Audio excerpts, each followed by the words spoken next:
Depuis une semaine, je me sers des annotations faites sur mon guide par Domingo, l'hospitalier de Villa Pagnada.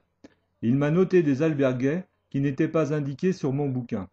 Jusqu'à maintenant, cela m'a bien servi. Oui, mais aujourd'hui...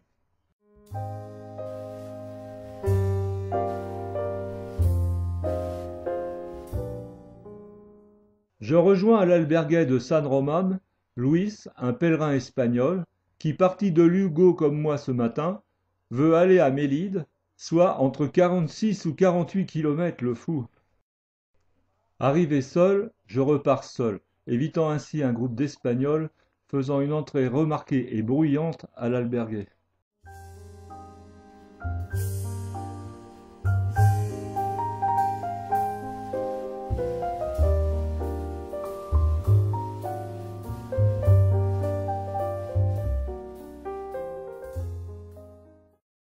Dans un petit hameau à proximité de la fontaine, une femme me montre du doigt une très ancienne statue que je n'avais pas remarquée. Il faut dire qu'elle est enchâssée dans un mur très moche et beaucoup moins d'époque. J'attends Tony qui arrive. Nous marchons ensemble et au bout d'une heure prenons notre pause. Il repart devant. Lui est persuadé qu'il reste 2 kilomètres et moi au moins 9. Je traîne un peu car je n'ai pas envie d'arriver tôt. Tony m'attend à un point où deux options sont possibles. Je le laisse repartir devant.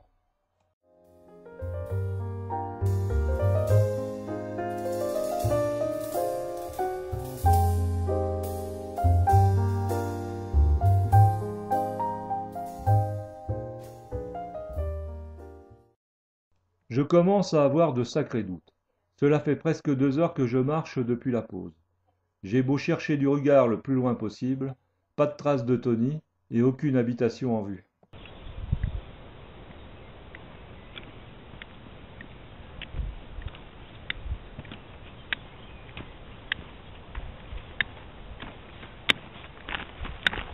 Deux kilomètres après le col, plus de doute, ou plutôt encore plus. Dans un hameau minuscule, on me dit que le seul commerce dans le coin est un bar, à 3 kilomètres de là. Arrivé dans ce bar, un couple d'Espagnols m'apprennent que l'albergue est à 7 kilomètres de là. Mais derrière moi, incroyable, je ne l'ai pas vu.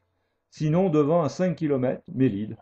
Je sais ce qu'il me reste à faire, continuer, et donc être aussi fou que Louis, rencontré ce matin.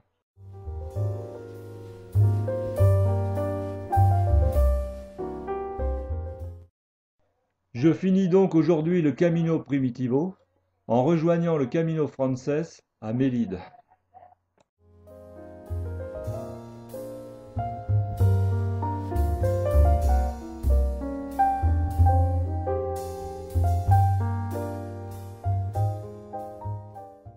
Je quitte l'albergue en même temps qu'un groupe de pèlerins cyclistes espagnols. Ce chemin rend fou si on ne l'est pas déjà. Aujourd'hui, j'ai envie de relier Pedruzzo, soit une étape de 33 kilomètres. Après celle d'hier, j'espère que cela va me paraître court.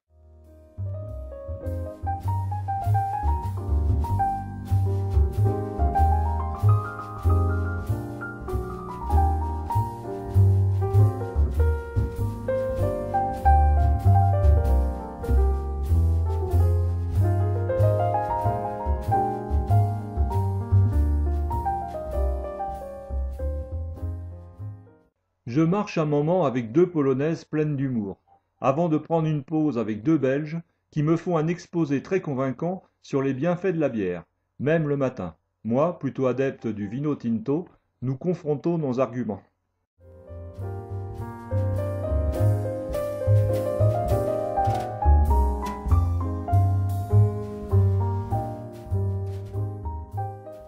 Après Arzois, je déjeune au même endroit que l'an passé et trinque seul avec une Saint-Miguel, en souvenir d'Alain, mon compagnon de route de l'époque.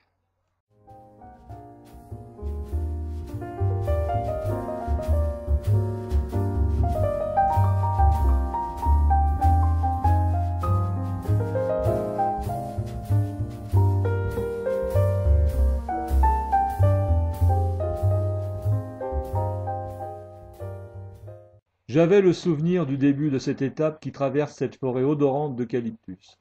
Aujourd'hui, courte étape de 20 km. Et au bout, Compostelle.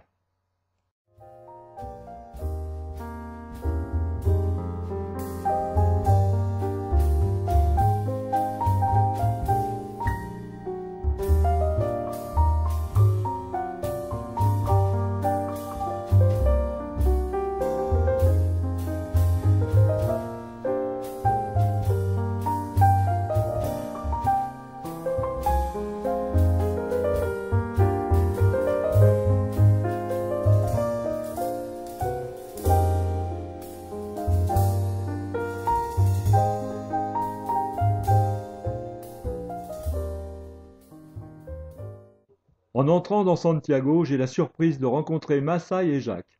Je les laisse après nous être donné rendez-vous pour le lendemain et je repars vers la cathédrale.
Du musée, une superbe vue sur le parvis.